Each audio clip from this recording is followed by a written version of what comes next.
She humiliated him without knowing that the man was, in fact, her millionaire boss. While she shouted orders and dismissed his presence, he observed every move with calculated silence. What seemed like mere arrogance became the target of a revelation that would shock everyone. And when he finally removed the uniform, her mask of power fell with it, in front of the entire company. The rain beat hard against the windows of the 40th floor of the most imposing corporate building on Park Avenue. From up there, the grey expanse of New York City seemed smaller, distant, almost unreal. Richard Anderson watched the city through that thick glass, but his thoughts were much farther away than the bustling streets below. He was thinking about the company he had built with his own hands, brick by brick, idea by idea, dream by dream. Anderson Technologies and Services was no longer that startup operating out of a rented room in Queens, with only 3 employees and a printer that was always jamming. Now there were nearly 1,200 employees, 6 floors of one of the most coveted buildings in the city, multi-million-dollar contracts, and a revenue that would let any entrepreneur sleep soundly. But Richard didn't sleep soundly. For months now, a growing unease had taken hold of him. Something had changed. The essence, that spirit that had motivated him to start the company 14 years ago, seemed to have been lost in the air-conditioned hallways and the meeting rooms with panoramic views. He felt it in the hurried conversations in the elevators, in the calculated glances during presentations, in the coldness with which some managers treated their subordinates. There was an invisible yet brutal hierarchy that divided people not by what they did, but by the ID badge they carried. On that rainy June morning, Richard was turning 52. There would be no party, no celebrations. He had requested absolute secrecy about the date. He didn't want forced congratulations, obligatory hugs, or cake in the conference room. He wanted only one thing, something he had been planning for weeks, ever since he witnessed a scene that had deeply disturbed him. 2 weeks ago, during a routine visit to the finance department, he saw a manager scold a cleaning lady who had accidentally knocked over a cup of coffee on a desk. The way that woman in the impeccable suit spoke to the lady in the uniform, the disdain in her gaze, the gratuitous superiority, all of it had revolted him. But what shocked him the most was the casualness with which the others present reacted. No one spoke up. No one defended the employee. It was as if it were normal, acceptable, part of the culture. Richard decided then that he needed to see the company from another angle, not from the top of the pyramid, not through the filters of executive reports, but from the bottom, from the ground floor, where things really happened. He needed to understand what had been lost, and for that, he made a decision that would send any board of directors into a panic.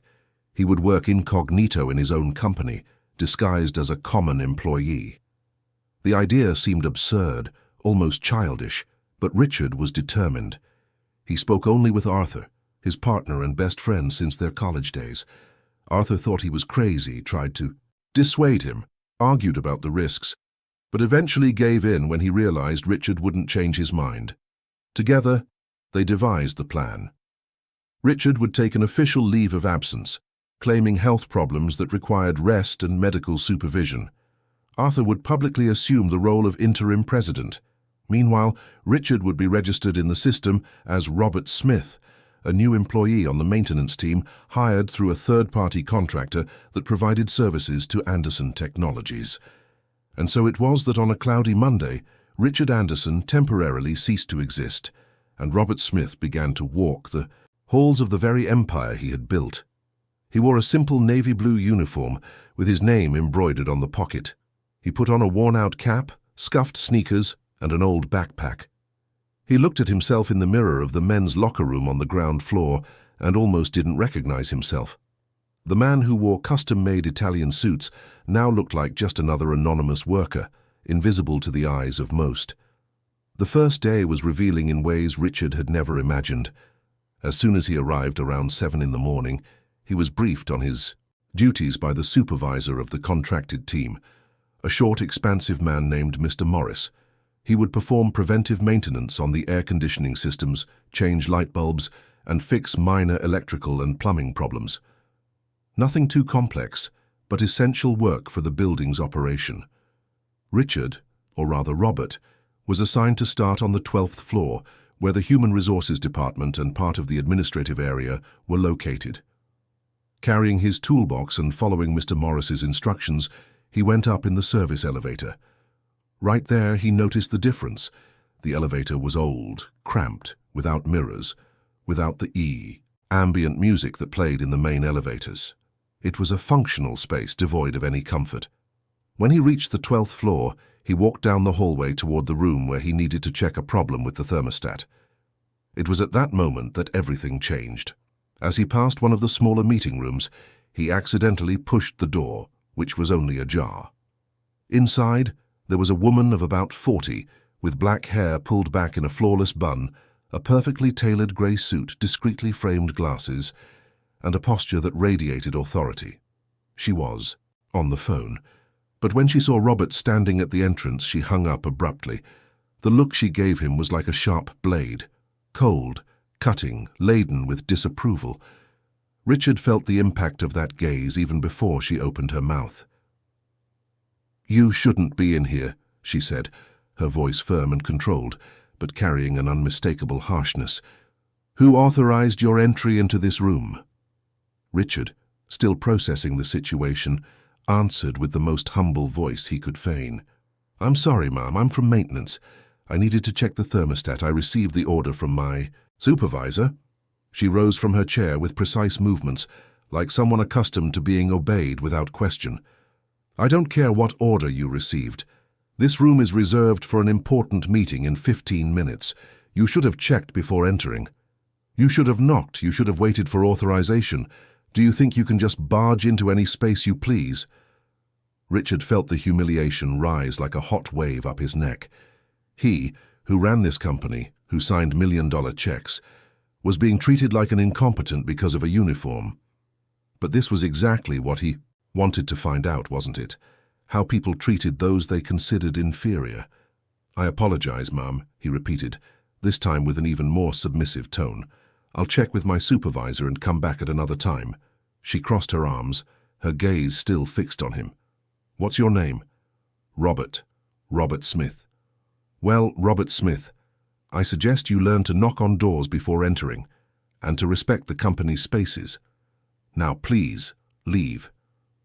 Richard walked out of there with his heart pounding, not from fear but from indignation mixed with a strange curiosity.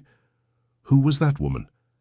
He didn't remember seeing her before, which was odd, considering he knew most of the managers and directors. He decided to investigate. Later, during his lunch break, while eating a simple packed lunch in the contractor's break room, a space very different from the executive dining room on the upper floors, Richard casually asked Mr. Morris about the woman on the 12th floor. "Ah, you must be talking about Beatrice," Mr. Morris replied, wiping his mouth with a paper napkin. "Beatrice Novak. She's the new administrative operations manager, arrived about 4 months ago. They say she came from a big multinational, has an enviable resume. But she's tough, you know. Doesn't go easy on anyone. Some people respect her, some people are afraid of her. Personally, I think she's too rigid. I've seen her give some people a telling off they didn't deserve." Richard absorbed every word. Beatrice Novak. The name was etched in his memory. 4 months at the company, and she had already made her mark. He decided he needed to observe her more closely, not for revenge, but to understand. What turned a person into that? What made someone treat another human being with such contempt just because of a hierarchical difference? In the following days, Richard, in the role of Robert, moved through various departments. He changed light bulbs in the IT department, fixed a faucet in the finance kitchenette, adjusted a problem in the sales area's ventilation system. And in each place, he observed how people interacted, how they treated each other, how they acted when they thought no one important was watching. The contrast was stark. There were employees who greeted everyone with a sincere smile, who offered help without expecting anything in return, who treated the cleaning, security, and maintenance staff with the same respect they treated the directors. But there were also those who barely looked up when he passed, who spoke to him only to give orders or complain about something, who saw him as part of the furniture, functional but disposable. And then there was Beatrice. Richard crossed paths with her almost every day. She was always impeccable, always busy, always with that serious expression on her face. He noticed that she arrived early, before 7:30, and left late, usually after 8 at night. She worked on weekends. He saw her emails marked as sent at absurd hours of the morning. Beatrice was, without a doubt, dedicated.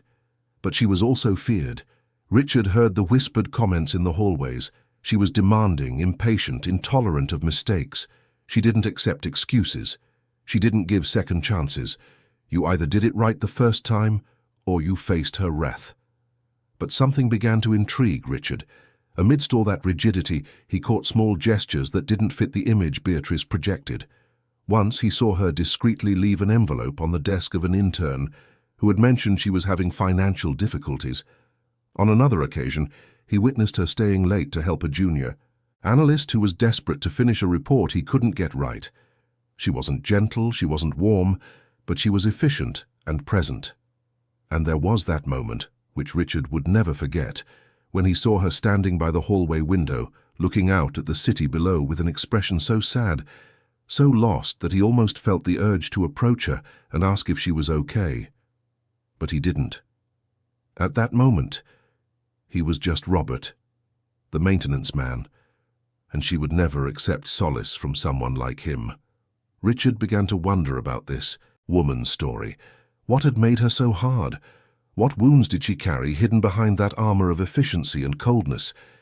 He decided to investigate, not through official channels, but through casual conversations, stray comments in the break room, the stories people told when they thought no one important was listening. That was how, bit by bit, Richard pieced together the puzzle of Beatrice Novak's life. She had come from a humble family in rural Ohio, from a small town called Paradise Valley. She had lost her mother at a young age, at 12, and had taken on the responsibility of caring for her two younger siblings while her father worked 2 jobs to support the family. Beatrice studied late at night, after everyone was asleep, by the light of a kerosene lamp, because the power was often shut off. She had managed to get a scholarship to a state university in Columbus, graduated with honors in business administration, and earned a postgraduate degree while working during the day and studying at night. She had climbed the career ladder by force, without networking, without mentors, only with hard work and relentless determination. But the price had been high. Her siblings saw. Her father had passed away without her being able to be there in his final moments, stuck in a meeting she couldn't cancel. There was no room for weakness in Beatrice's life. She had learned early on that the world was harsh, that no one would give you anything for free, that every achievement came with sacrifices, and she had sacrificed a lot, perhaps too much. Richard felt a confusing mix of emotions. Part of him was still hurt by the way she had treated him, but another part, a part he hadn't expected, felt compassion. Beatrice wasn't a villain. She was a wounded, tired woman who had built walls so high around herself that she could no longer see she was imprisoned. Meanwhile, Richard was also facing his own dilemmas.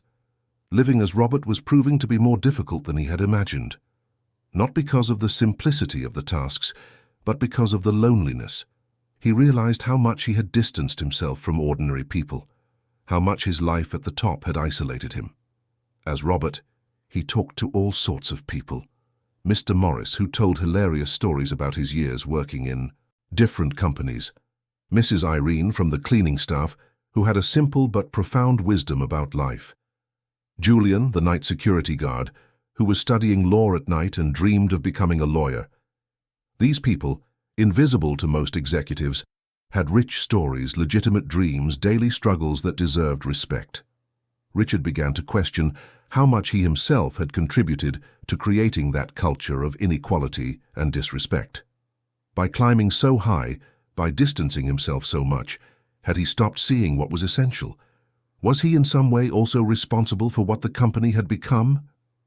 The weeks passed, and Richard, or rather Robert, continued his silent journey through the halls of Anderson Technologies. There were moments when he almost forgot who he really was, moments when he found himself laughing at one of Mr. Morris's jokes, or helping Mrs. Irene carry the heavy buckets, or simply sitting on the locker room bench tired after a long day of physical labor. And there were the moments when he crossed paths with Beatrice. She never spoke to him directly again after that first time, but he felt the weight of her gaze whenever they met in the hallways. It was a look that said many things. Suspicion, perhaps, or maybe just the indifference of someone who doesn't consider it important to notice people like him. But Richard noticed her. He noticed everything. The way she held her pen when she was tense, the way she bit her lower lip when she was concentrating, the way her shoulders seemed to carry the weight of the world. And he found himself thinking, more often than he would like to admit, about what it would be like if circumstances were different. If they had met in another context, without the masks they both wore, without the barriers that life had erected between them. One afternoon, Richard was fixing a problem with the electrical wiring in one of the meeting rooms on the 12th floor. It was the end of the workday, and most of the employees had already gone home. He was focused on his work, testing the circuits, when he heard footsteps approaching. He looked back and saw Beatrice standing at the entrance to the room. She seemed surprised to see him there. "Still here?" she asked, her tone not exactly rude but not friendly either. "Wiring problem," Richard replied, maintaining a respectful tone. "Have to finish it today, otherwise the room will be without power tomorrow." She nodded but didn't leave. She just stood there, watching him work in silence. Richard felt the weight of her gaze but remained focused on what he was doing.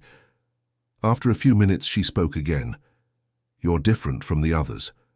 Richard stopped what he was doing and looked at her, surprised. "How so?" "The others from maintenance complain all the time. Complain about the work, the hours, the pay. You don't. You do your job quietly, without drama. Why?" Richard thought for a moment, before answering. "Maybe because I understand that every job has its value. It doesn't matter if I'm fixing a wire or running a company. The important thing is to do it well." Beatrice stared at him for a long moment. There was something different in her gaze. Curiosity, perhaps, or maybe suspicion. "You talk like someone who has run something before," she observed. Richard's heart sped up. He had been careless. He needed to be more careful with his words. "Everyone has run something in their life," he replied, turning back to his work, "even if it's just their own life." Beatrice didn't answer. She stood there for a few more moments and then left, without another word. But something had changed. Richard felt it. There was a crack in her armor. Small, almost imperceptible, but it was there. And he knew that, from that point on, nothing would ever be the same. The journey he had started as an investigation into the company's culture was turning into something much bigger, much more complex, much more personal. He was discovering not only the problems of the organization he had founded, but also the deep layers of the human soul, the fears, the pains, the masks everyone wears to survive. And at the center of it all was Beatrice Novak, the woman in the impenetrable armor, who, without knowing it, was about to become the centerpiece of a transformation that would change not only the company, but the lives of everyone involved. The following days brought a silent tension that hung in the air whenever Richard and Beatrice crossed paths. It was as if they both knew something was different, but neither of them could name exactly what. Richard found himself thinking about that quick conversation in the meeting room, about her words, the tone she had used. "You're different from the others." What did she mean by that? Was it just a casual observation, or was there something more? Meanwhile, Richard's investigation into the company's culture continued to reveal troubling layers. He witnessed a sales manager publicly humiliate a junior salesman for not meeting his quota, using harsh words and a tone that left no room for dignity. He saw a project coordinator take all the credit for work that had been done almost entirely by her team. He overheard conversations in the elevators about who was climbing the ladder, not because of competence, but because they knew how to suck up to the right people. But he also found islands of humanity in the midst of the cold corporate ocean. There was Marianne, a systems analyst, who always stopped to chat with the cleaning and security staff, asking about their lives, their children, their dreams. There was Charles, one of the logistics supervisors, who made a point of having lunch in the contractor's break room at least once a week, saying that's where you heard the most interesting stories. And there was Mrs. Irene, who, despite earning little and working hard, always had a genuine smile and a word of encouragement for anyone who needed it. Richard mentally noted everything, every name, every behavior, every small gesture that revealed people's character. He knew that eventually he would have to return to the presidency, that he would have to take off the mask of Robert Smith and go back to being Richard Anderson. And when that day came, he would have difficult decisions to make. Decisions that could completely change the structure of the company, decisions that would affect lives. But for now he was still Robert, and Robert had work to do. Richard's second week as Robert brought a series of discoveries that left him increasingly uneasy. The company he had built with so much love and dedication had become a place where respect was measured by the size of one's title, where empathy was seen as a weakness, and where people hid their true personalities behind carefully constructed professional masks. It was a rainy Tuesday when Richard was assigned to perform maintenance on the climate control system in the dead file room, a forgotten place in the building's sub-basement where old company documents were stored. While he worked, he heard voices coming from the hallway. He immediately recognized one of them. It was Beatrice. She was talking to someone on the phone, and from the frustration in her tone, it was not a pleasant conversation. Richard had no intention of eavesdropping, but the sub-basement hallway amplified sounds in a strange way, and he ended up overhearing by accident. Beatrice was talking about money, about overdue bills, about a medical treatment she needed to pay for. She mentioned something about her younger brother, about a condition that required constant care. Her voice, normally so firm and controlled, was laden with exhaustion and worry. "I know it's hard, David, I know," she was saying, "but I'm doing the best I can. The paycheck doesn't come in until the end of the month, and I still have expenses here. You need to be patient, okay? I'm not abandoning you. I never have, and I never will. I promise we'll figure this out." There was a pause. Richard could hear Beatrice's heavy breathing. "Don't talk like that, David. You're not a burden. You're my brother. You and Julia are all I have in this world. I chose to take care of you, and I don't regret it. I've never regretted it. I'm just tired, that's all. But I'll figure something out like I always do." Richard felt a tightness in his chest. There it was, the explanation for so much rigidity, for so much harshness. Beatrice wasn't a bad person. She was a person carrying the world on her shoulders who couldn't afford to show weakness. Every scolding she gave, every demand she made, every extra hour she worked, it all had a purpose. She was fighting. Fighting for herself, fighting for her siblings, fighting not to sink. When Beatrice ended the call and walked past in the hallway, Richard pretended to be busy, feigning that he hadn't heard anything. She walked straight by without even glancing in his direction, but he saw that her eyes were red. She had been crying, or was about to, and that shook him more than any performance report ever could. That night, Richard couldn't sleep. He kept thinking about Beatrice, about her life, about the choices she had made. He also thought about himself, about how privileged he had been in so many ways. Yes, he had worked hard to build the company, but he had never had to choose between paying rent and buying food. He had never had to take on the responsibility of caring for his siblings as a child.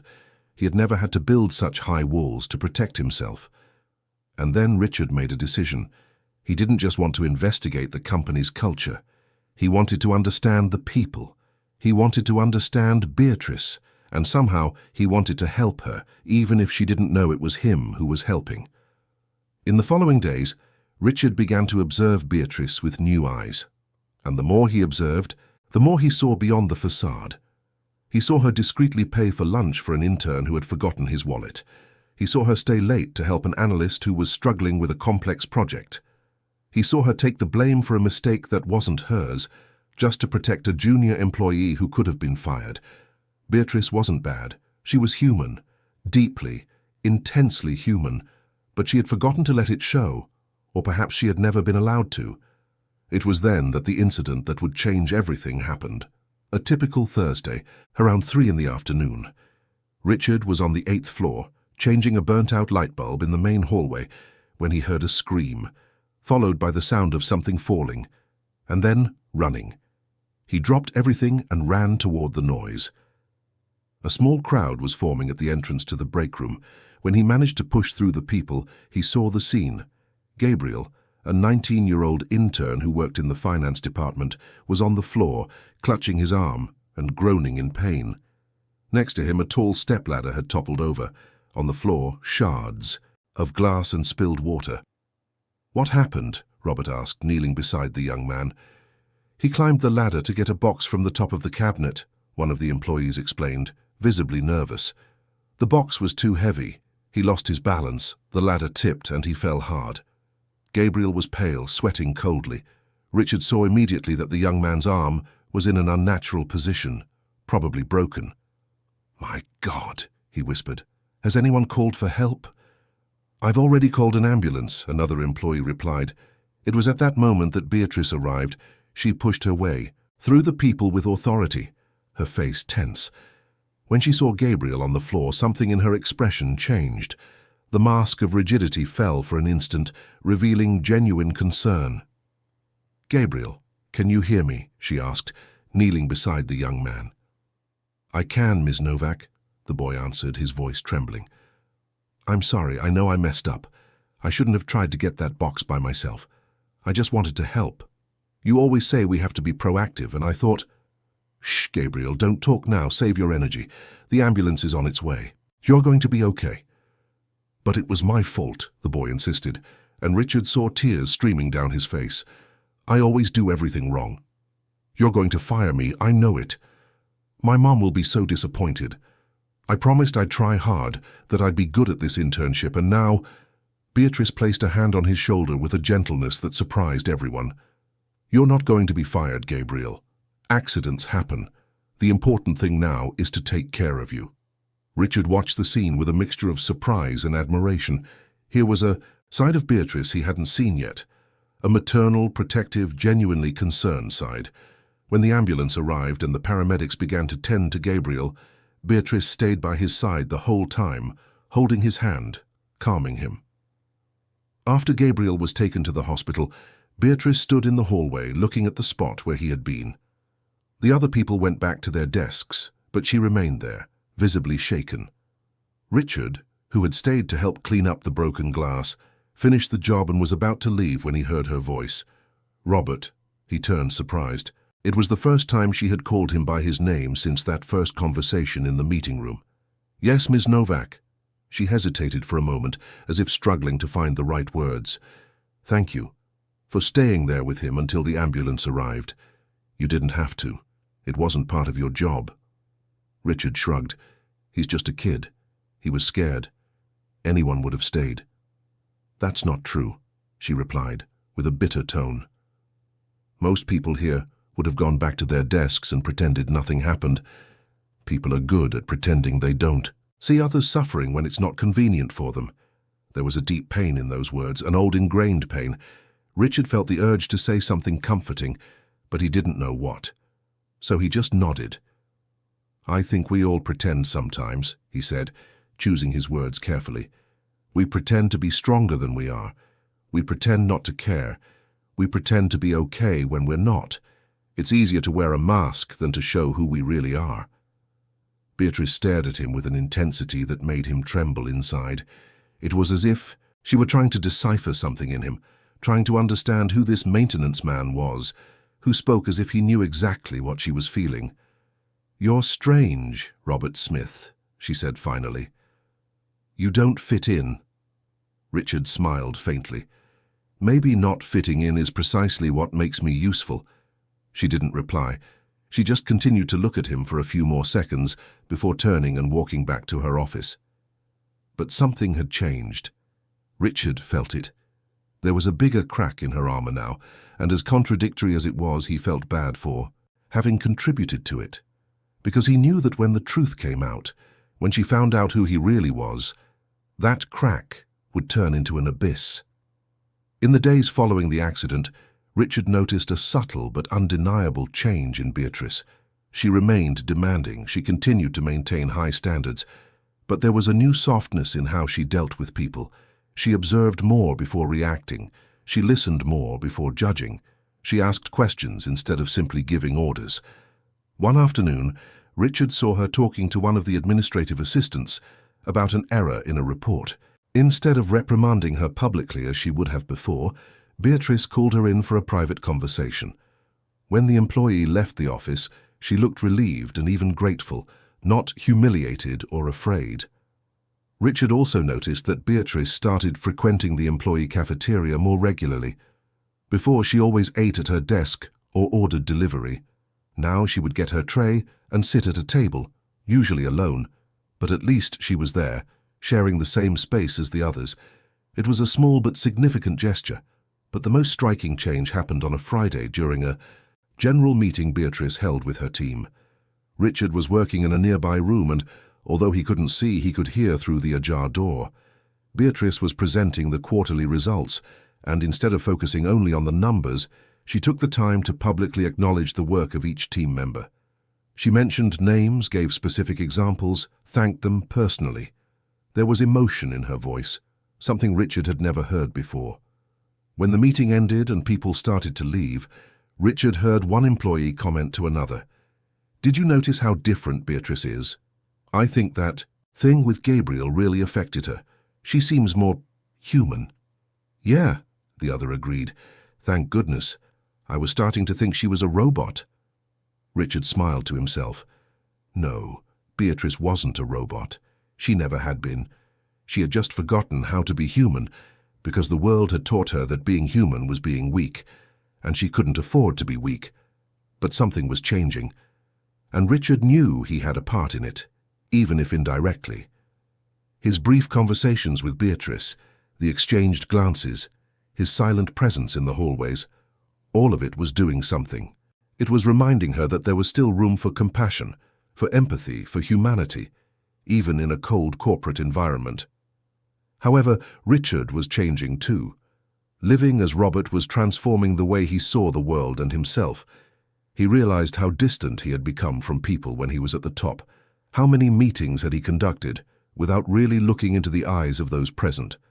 How many decisions had he made without considering the human impact behind the numbers? How many times had he ignored the name of the person who cleaned his office or brought him his coffee? Richard began to wonder if he deep down wasn't so different from Beatrice. Both had built masks, hers of coldness and rigidity, his of authority and distance, and both, in different ways, were alone, surrounded by people, but profoundly alone. One night, it was past 9 when Richard finished a job on the 12th floor. He was about to leave when he saw a light on in Beatrice's office. The door was open. He walked by slowly, and through the opening saw her sitting at her desk, her head in her hands, her shoulders slumped. There were papers scattered across the desk, but she wasn't looking at any of them. She was just there, motionless, as if the entire weight of the world had finally become too heavy to bear. Richard stopped. He knew he should keep walking. It wasn't his business. But something held him back. Maybe it was the loneliness he recognized in her because it was the same loneliness he felt in himself. Maybe it was the strange connection that had been forming between them, silent but undeniable. Or maybe it was simply because at that moment she wasn't the feared manager and he wasn't the disguised owner. They were just two tired people carrying burdens that were too heavy. He knocked lightly on the door. Beatrice lifted her head, surprised. When she saw it was him, the surprise gave way to a mixture of confusion and irritation. "Robert, what are you still doing here?" "Finishing a job," he replied. "I saw the light on and wanted to make sure everything was okay." "Everything's fine," she answered, with the automatic tone of someone used to saying everything is fine even when it's not. Richard didn't move. He just stood there looking at her, and after a long moment of silence, he said, "With all due respect, Ms. Novak, it doesn't seem like everything is fine." She stared at him. For a moment, Richard thought she was going to explode, that she would order him to leave, maybe even threaten him with termination. But that's not what happened. Instead, she just sighed, a long, weary sigh. "No, it's not fine," she admitted, and there was a vulnerability so raw in those words that Richard felt his chest tighten. "But it's nothing you can fix, Robert. It's just life stuff." Richard took a step into the room. "Sometimes it just helps to have someone to listen." Beatrice gave a dry, humorless laugh. "And what would a maintenance man understand about my problems?" The phrase was like a knife, but Richard wasn't offended, because he understood. He understood perfectly. The frustration, the feeling of always fighting alone, the exhaustion of having to be strong all the time. He understood, because deep down, these were feelings he also carried, just hidden behind a different mask. "Maybe more than you imagine," he replied, his voice calm. "Maybe people aren't always what they seem to be." Beatrice was silent for a long moment, studying him. There was something in her eyes, an unasked question, a vague suspicion still without form. "You really are very strange, Robert Smith," she said finally, but her tone was no longer one of irritation. It was almost one of respect, curiosity. Richard just smiled. "Good night, Ms. Novak. Don't work too late." He left before she could reply. As he walked through the empty hallways, he felt his heart racing.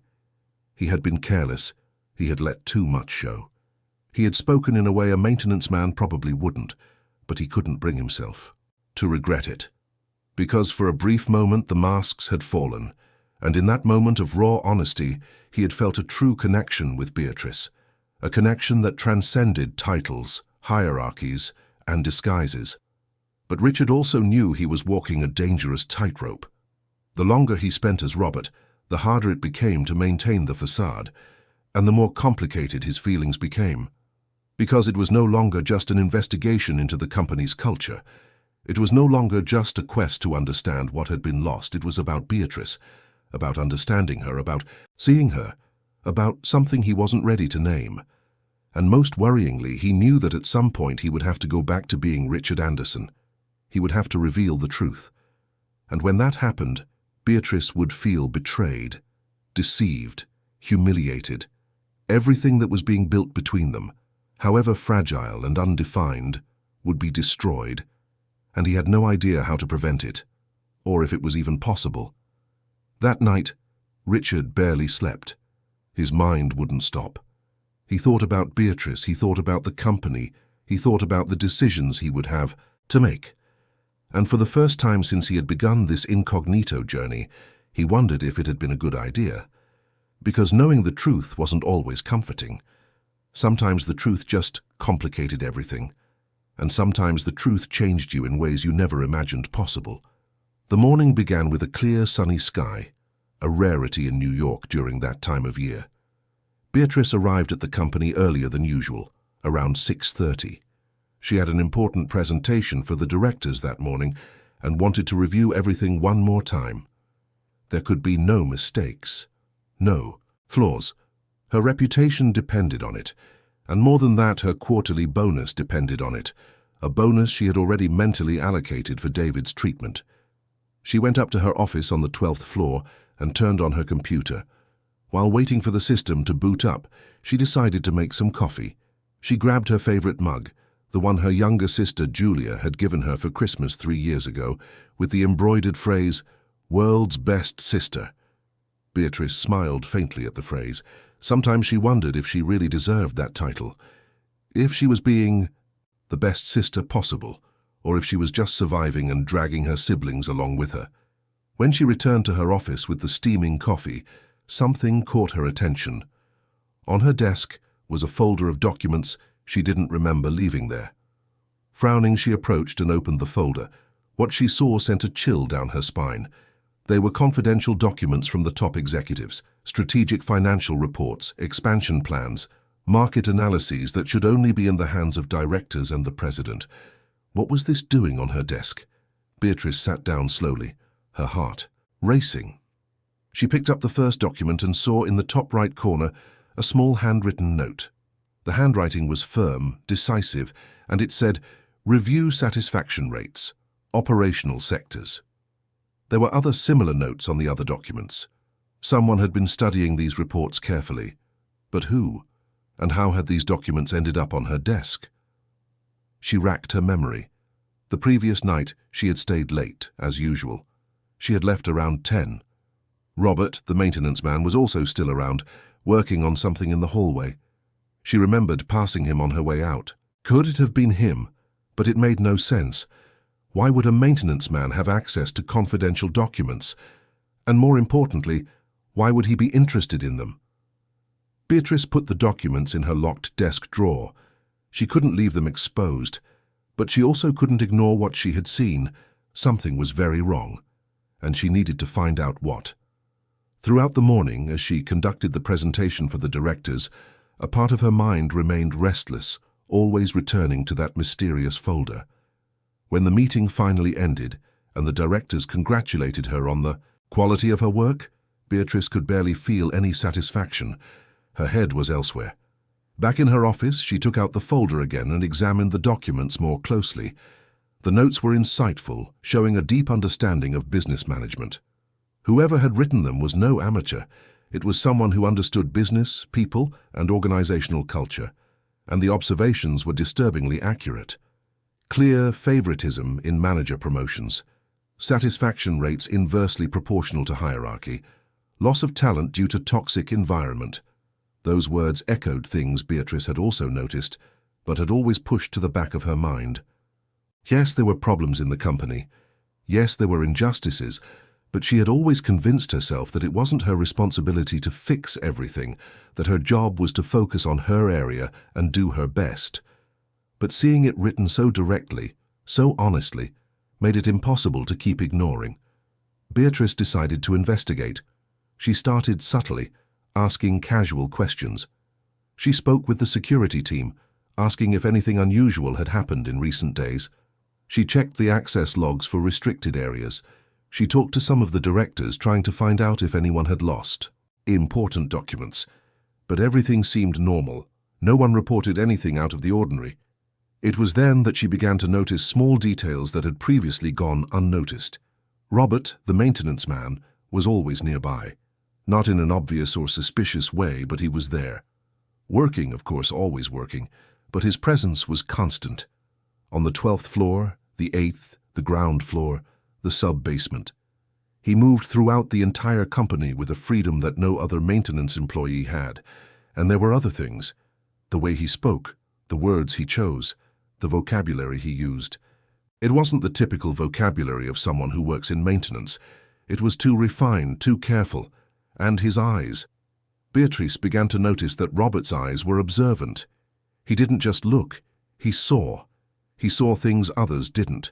He saw people others ignored. One afternoon, Beatrice decided to test him.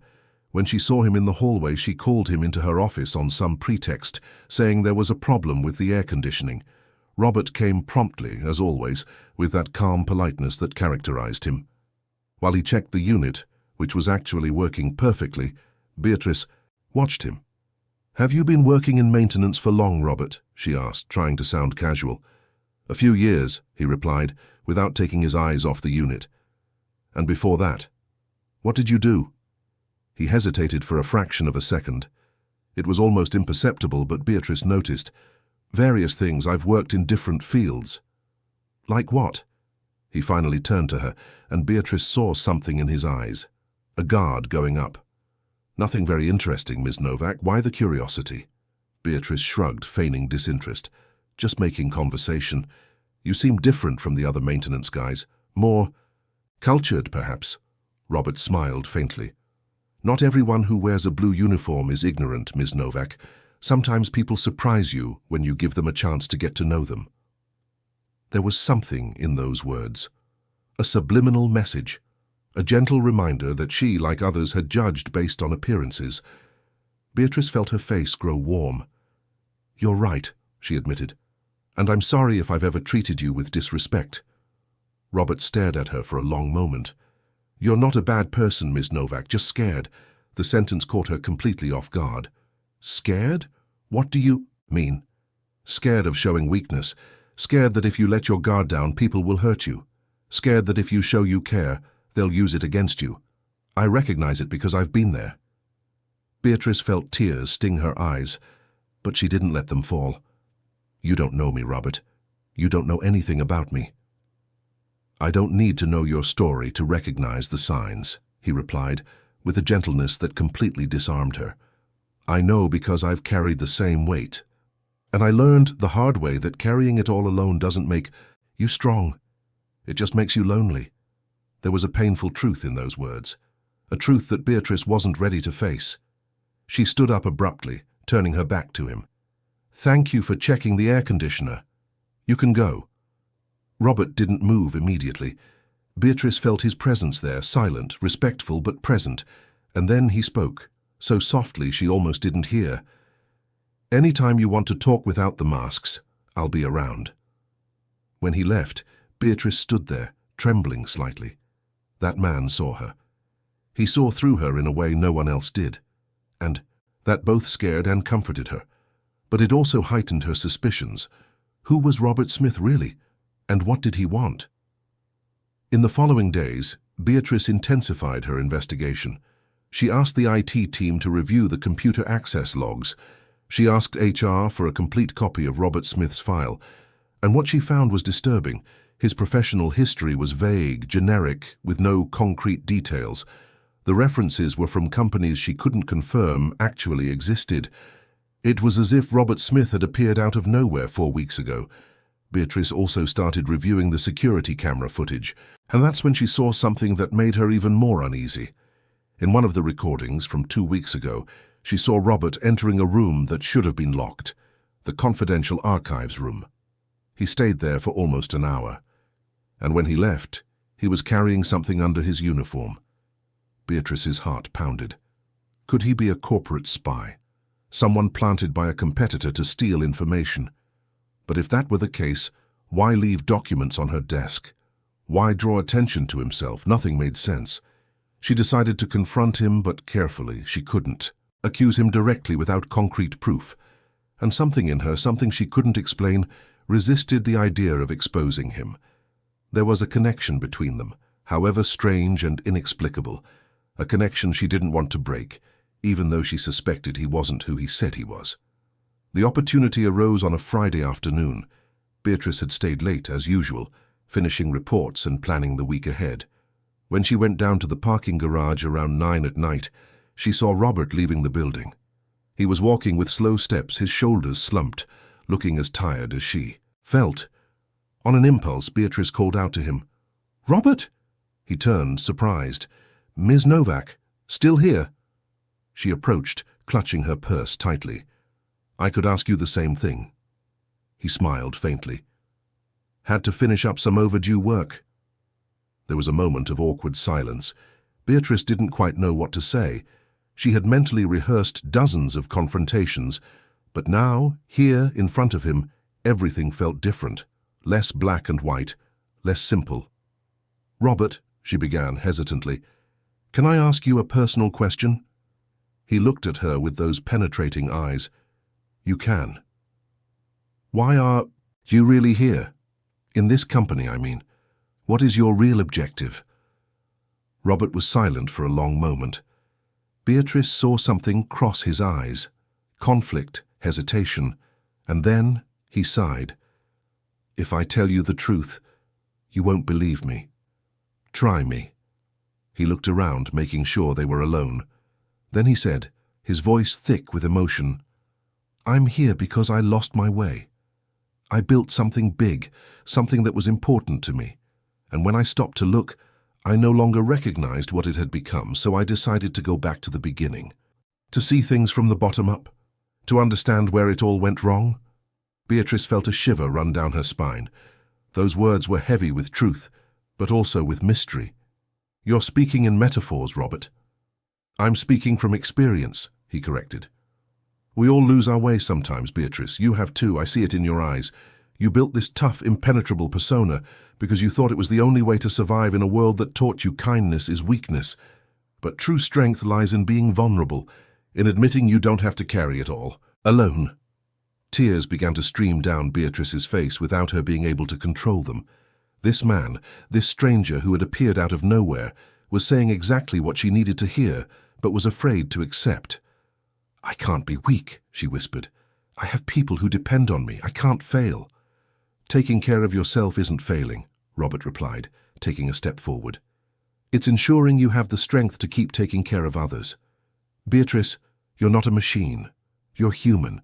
And you're destroying yourself from the inside, trying to be something no one should be, forced to be." Beatrice covered her face with her hands, the sobs finally escaping. It was all too much. The pressure, the exhaustion, the loneliness, the suspicions about Robert. the confusing feelings she was developing for him. It all came crashing down at once, and then she felt arms around her. Robert hugged her gently, unhurriedly, just offering comfort. She should pull away. She should maintain her composure. She should remember that this man was an enigma. But she couldn't. She just let herself be held, just allowed herself for a brief moment to be weak. When she finally pulled away, wiping her tears, Beatrice avoided looking him in the eye. "I'm sorry, I don't know what came over me." "You don't have to apologize for being human," Robert said, his voice gentle. She finally looked at him. "Who are you really, Robert Smith?" He hesitated, and Beatrice saw the internal struggle in his eyes. For a moment it seemed like he was going to tell her everything, but then he shook his head. "It's not time yet, Beatrice, but I promise you'll know soon." That should have sounded threatening, but it didn't. It sounded like a promise, like something that, as scary as it was, would also be liberating. They said their goodbyes there in the nearly empty parking garage. Beatrice drove home with a confused mind, her heart racing.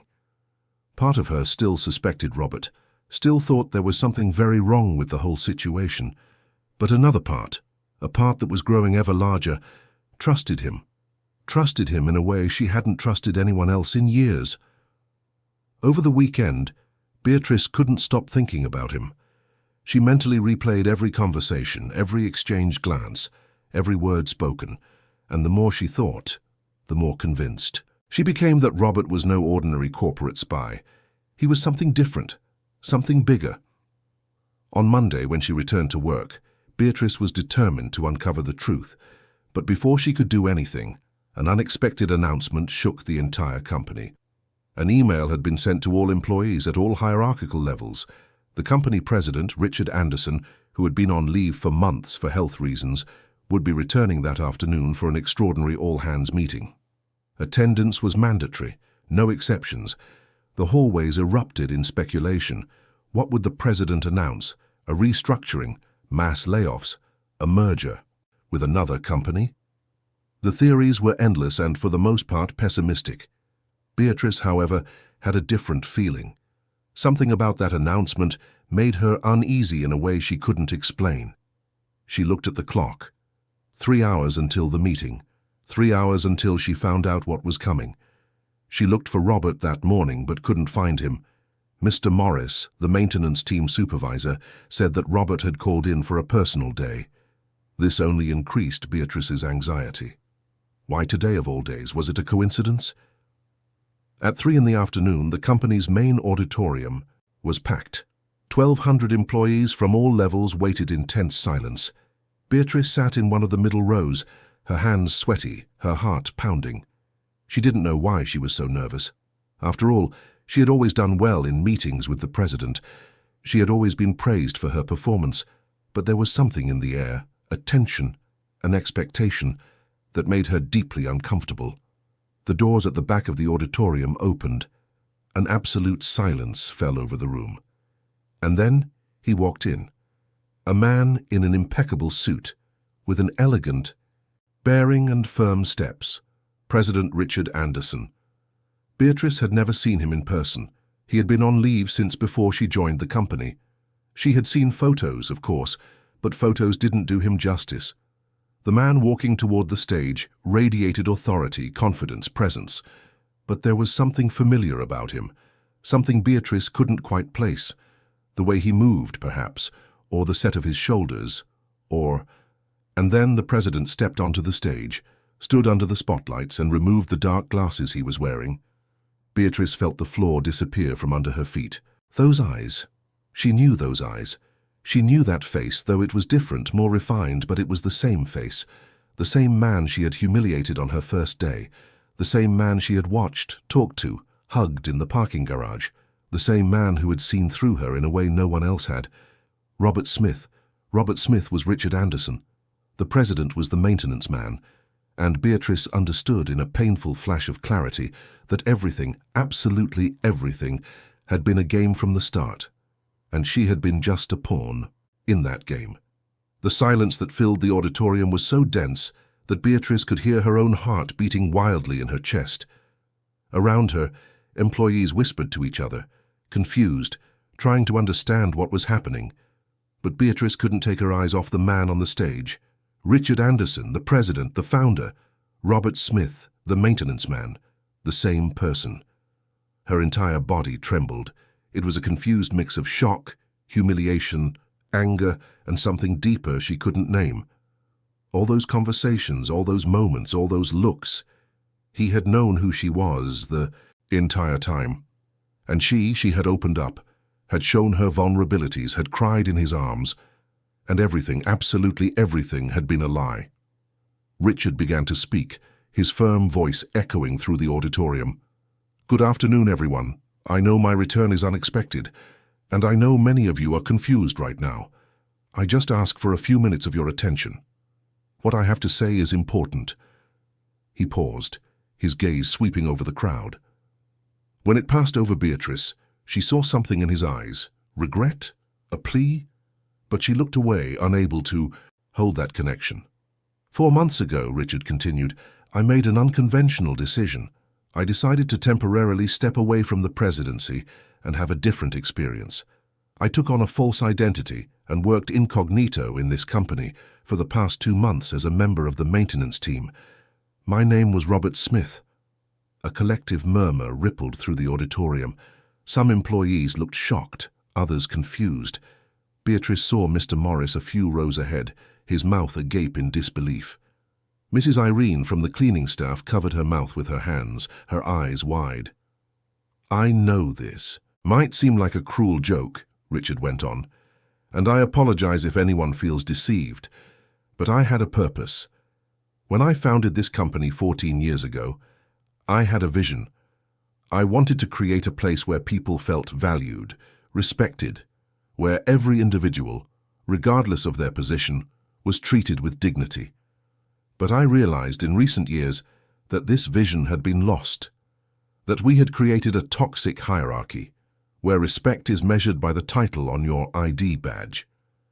He paused again, and Beatrice saw genuine emotion cross his face. "So I decided I needed to see the company from another angle, not from the top of the pyramid, but from the base. And what I saw saddened and ashamed me. I saw disrespect. I saw arrogance. I saw people being treated as disposable simply because they didn't hold positions of power. But I also saw beauty. I saw humanity. I saw employees who, without knowing who I was, treated me with kindness, offered me help, included me, and to them, I thank you from the bottom of my heart." Richard looked directly at a few people in the audience. "Mr. Morris, who taught me that experience is worth more than any degree. Mrs. Irene, who shared with me the wisdom of a life well lived. Julian, who showed me that dreams have no age limit. And so many others, whose names I will always remember." Beatrice felt tears streaming down her face, but they weren't tears of emotion. They were tears of humiliation, because she knew with absolute certainty that her name would not be mentioned among those being praised. She had been exactly the kind of person Richard had criticized, the person who measured value by titles, the person who treated others with disrespect. "Starting today," Richard announced, "we will be making significant changes in this company, changes aimed at recovering the values that brought us here. We will create more horizontal communication channels. We will implement recognition policies that value all levels.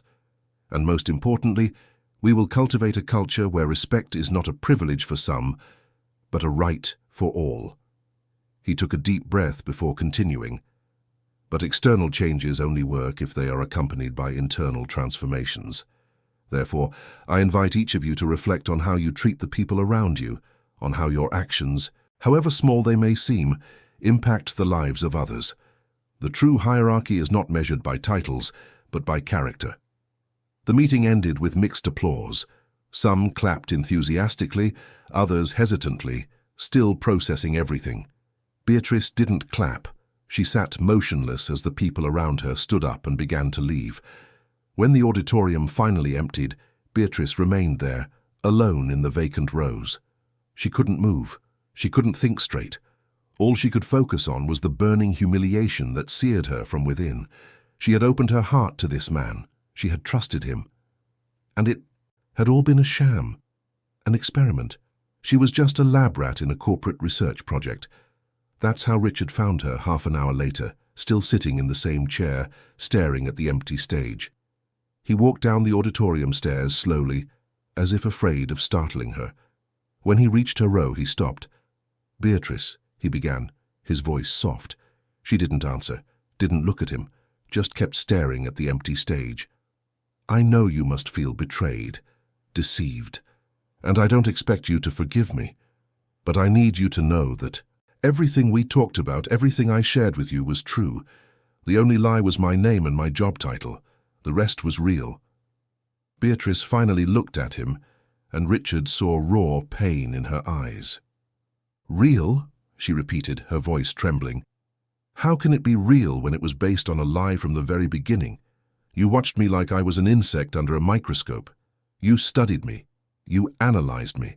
And I, like an idiot, opened my heart to you. I cried in your arms. I trusted you." "I know," Richard said, and there was genuine pain in his voice too.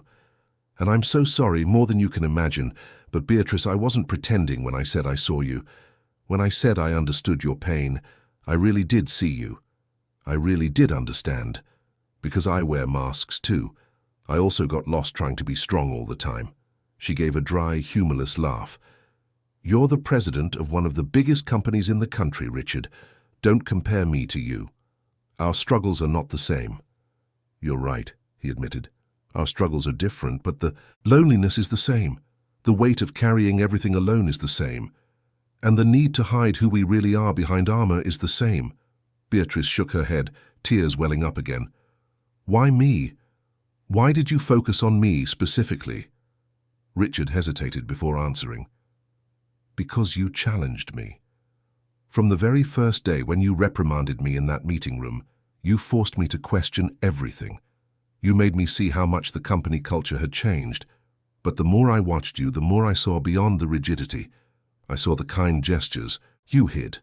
I saw the battle you fought every day, and I related.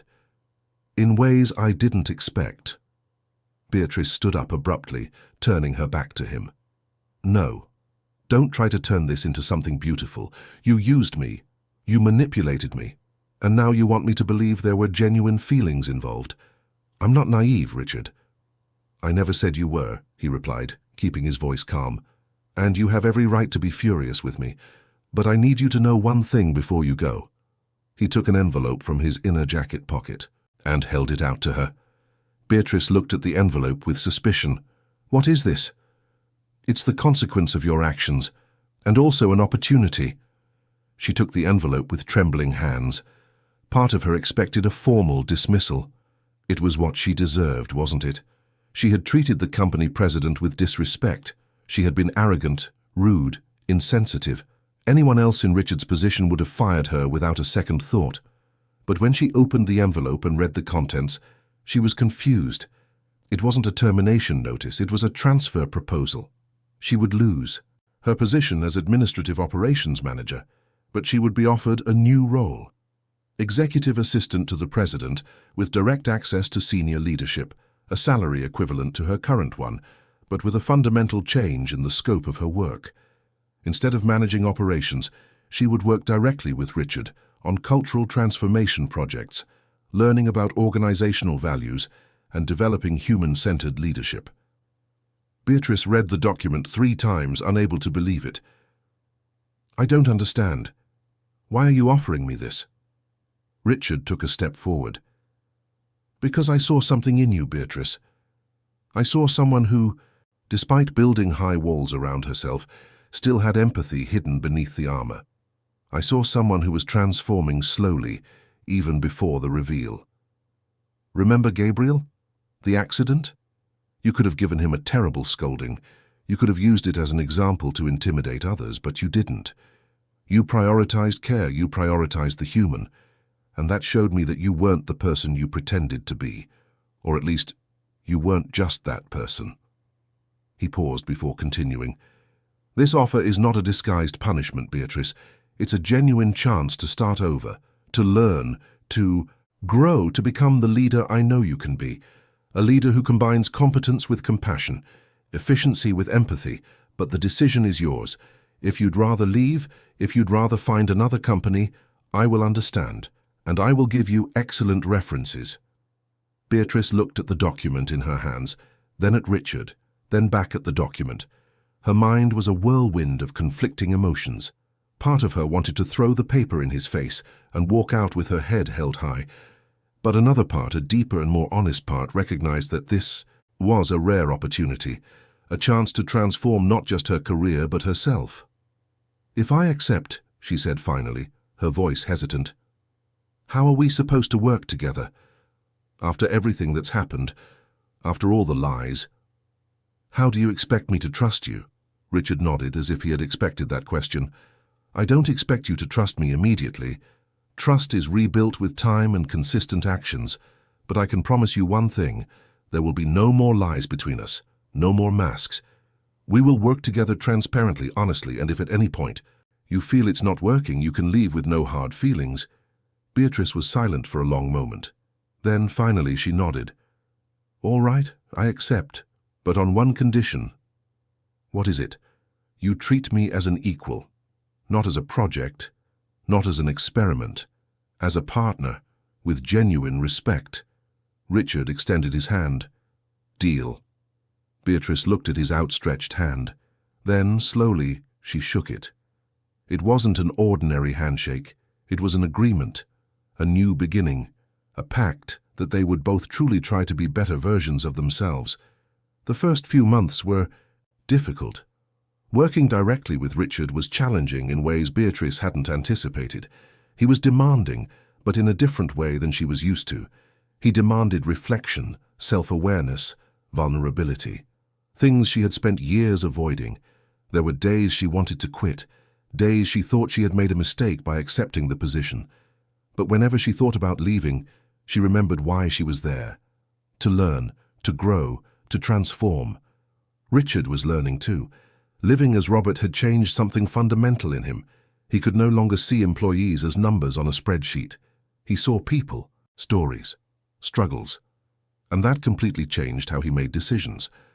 Before approving any structural change, he thought about the human impact.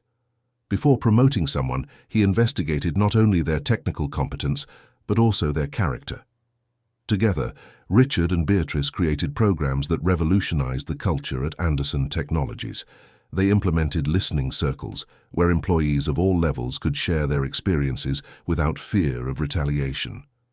They created reverse mentorships, where executives learned from operational staff.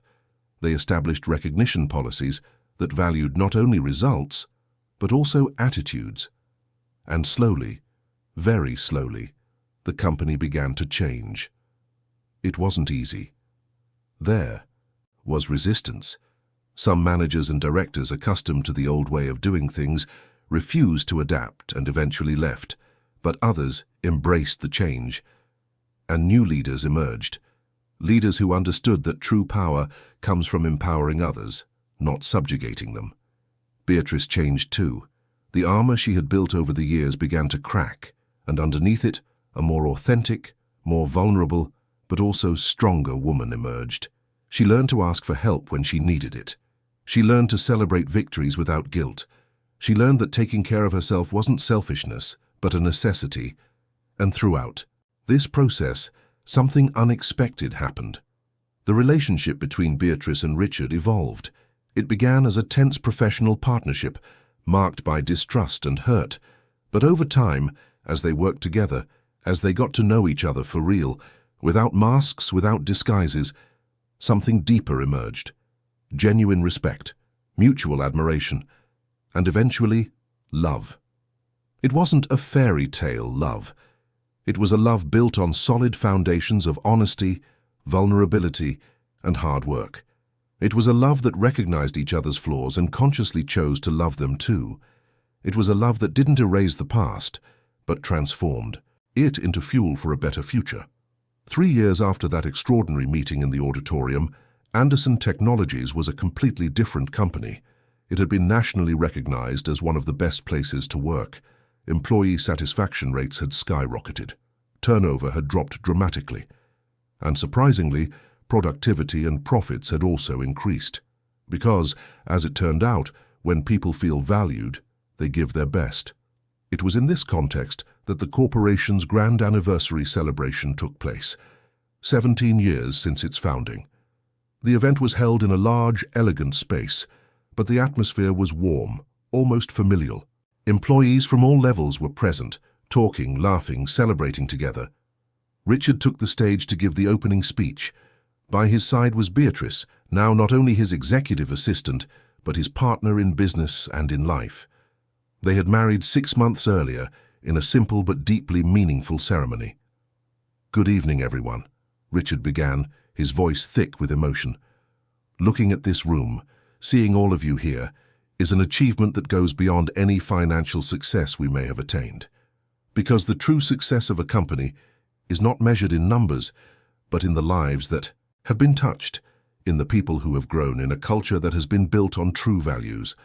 He looked at Beatrice, who smiled at him, her eyes shining. 3 years ago, I made a decision that many considered crazy. I disguised myself and walked the halls of this company as an ordinary worker. And that experience changed my life, because it taught me that true value lies in people, not positions. It taught me that respect is a right, not a privilege. And it taught me that genuine transformation begins with vulnerability and honesty. He paused, looking out at the crowd. During that time I met many incredible people, but one person in particular challenged me, confronted me, and eventually taught me about true strength. She saw me, truly saw me, even without knowing who I was. And when she found out the truth, she would have had every right to hate me. But instead she chose to forgive. She chose to grow. She chose to turn pain into wisdom. Richard extended his hand to Beatrice, who joined him on stage. She was radiant, no longer with the rigidity of before, but with a genuine and serene confidence. "Beatrice Novak was the person who challenged me the most and the person who taught me the most," Richard continued. "She showed me that behind every suit of armor is a person just trying to survive. And she taught me that true leadership is about turning that armor into bridges of connection." Beatrice took the microphone, her voice trembling with emotion. "I was not an easy person 3 years ago. I was tough, often cruel, always on the defensive. I built walls so high that even I couldn't recognize myself anymore. And then this man appeared in my life disguised as a maintenance worker and began to tear down those walls brick by brick." She looked at Richard with evident love. "When I found out who he really was, I felt betrayed, deceived. But over time, I realized that the only person who was truly deceiving me was myself." Richard held up a mirror, an uncomfortable, painful, but necessary mirror. And he also gave me a choice: to continue being who I was, or to have the courage to transform. Tears were streaming down her face now, but they were not tears of pain, they were tears of gratitude.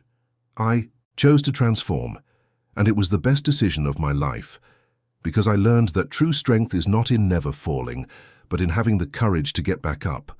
It's not in never showing weakness, but in having enough vulnerability to ask for help. And it's not in carrying everything alone, but in building a true support network." Richard and Beatrice embraced on stage, and the hall erupted in applause. It wasn't perfunctory applause, it was genuine, emotional applause from people who recognized that this was a story of real transformation. After the event, in the early hours of the morning, Richard and Beatrice were alone in his office, now theirs, looking out at the illuminated city through the window. New York never slept, always pulsing with life, energy, possibilities. "Do you regret it?" Beatrice asked suddenly. "Disguising yourself? Lying?" Richard thought for a moment before answering. "I regret hurting you. I regret creating a situation where you felt betrayed. But I don't regret taking the journey, because without it, I would never have truly known you. And without truly knowing you, I would never have truly known myself either." Beatrice rested her head on his shoulder. "Sometimes, I think everything happened exactly as it was supposed to. The pain, the revelations, the transformations, it was all part of a larger path that neither of us could see at the time." Richard kissed the top of her head. "You are much wiser than you were 3 years ago." She laughed softly, and you are much more human than you were 3 years ago." They stood there in comfortable silence, two survivors of their own internal wars, now united not only by love, but by a shared purpose, to transform not just a company but a culture, not just careers, but lives. The journey had not been easy.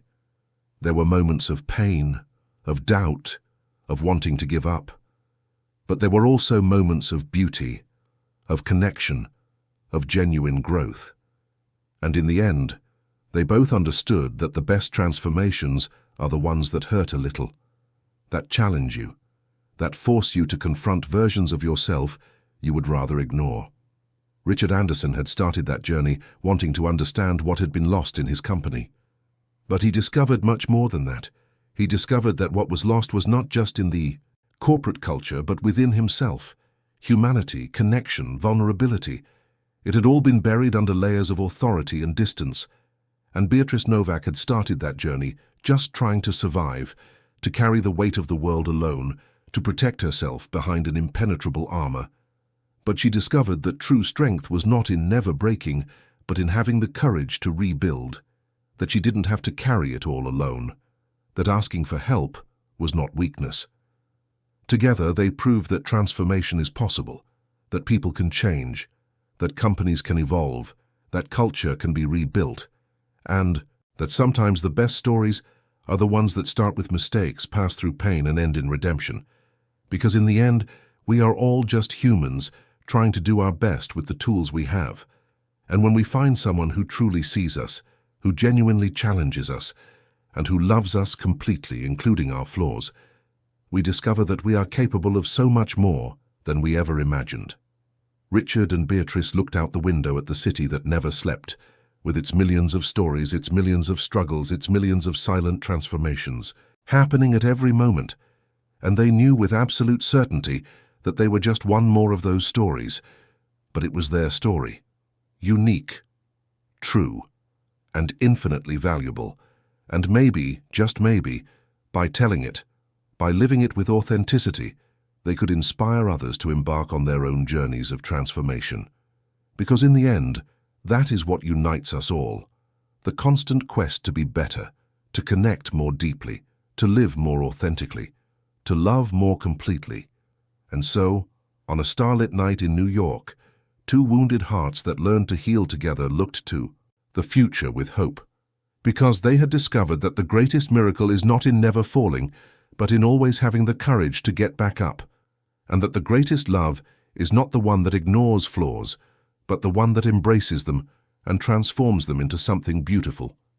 End of story.